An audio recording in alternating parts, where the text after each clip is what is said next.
enfin, je sais pas, au départ, quand on est venu ici, il y avait, sous le secteur, il y a différents groupes liturgiques, on appelle ça. Et on avait trouvé l'originalité, quelque part, avec quelques hommes, on a des collègues de travail ou des amis, enfin, on a créé ce qu'on appelle le groupe d'hommes. Hein, fait un régulièrement où on prend du temps pour préparer l'Eucharistie en semaine.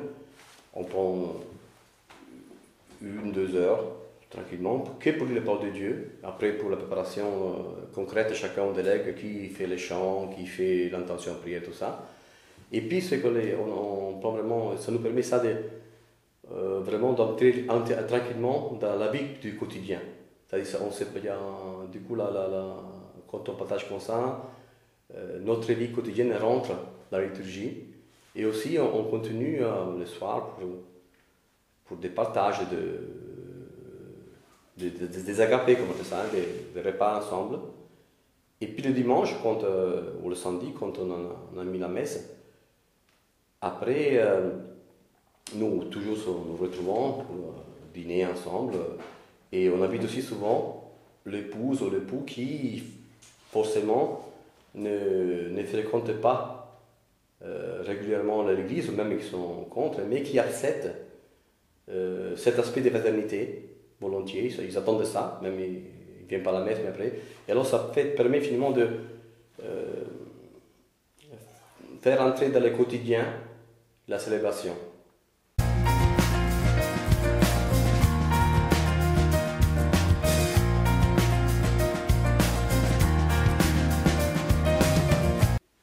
Il y avait des églises fermées. Alors, avec un petit groupe qui est de plus en plus régulier et fourni, pendant le temps de l'Avent, le temps de carême pour l'instant, le samedi soir, on va pour animer des vêpres, mais en effet, plus que des vêpres, c'est des moments de célébration de la parole.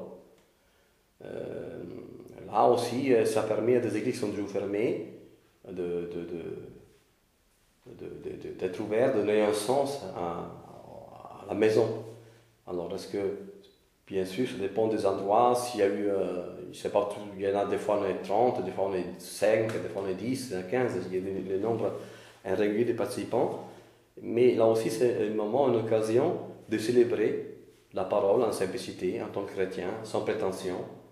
Alors, comme on fait, on dit le vêpres, puis on lit l'évangile, puis on cherche de partager un dialogue avec quelqu'un qui guide un peu le partage, et trouver un peu on dirait un sens et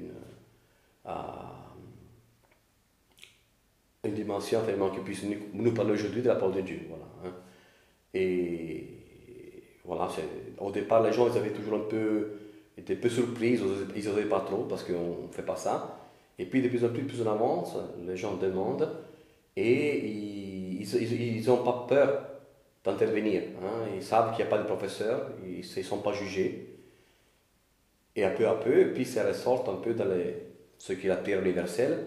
On voit comment, là aussi encore une fois, la parole de Dieu fait partie de leur vie et ils expriment, à partir de ce qu'ils ont écouté ou partagé, les prières pour les uns pour les autres.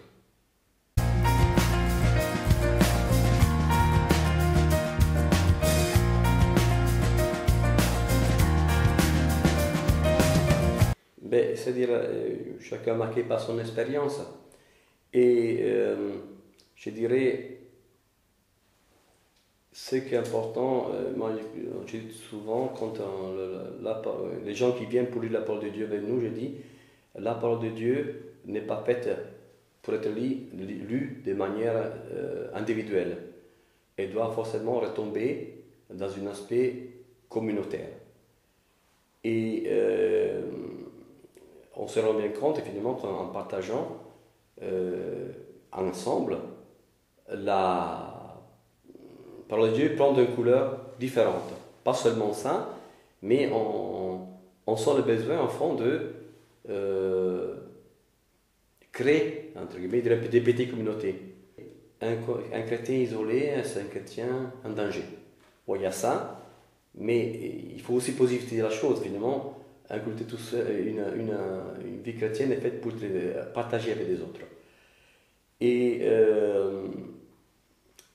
je dirais que le fait d'être en communauté, petite communauté ou à dimension en taille humaine, permet de retrouver une dimension personnelle plus grande. Autrement dit, on découvre sa personne en vivant avec les autres, en communauté avec les autres. Il y a un devenir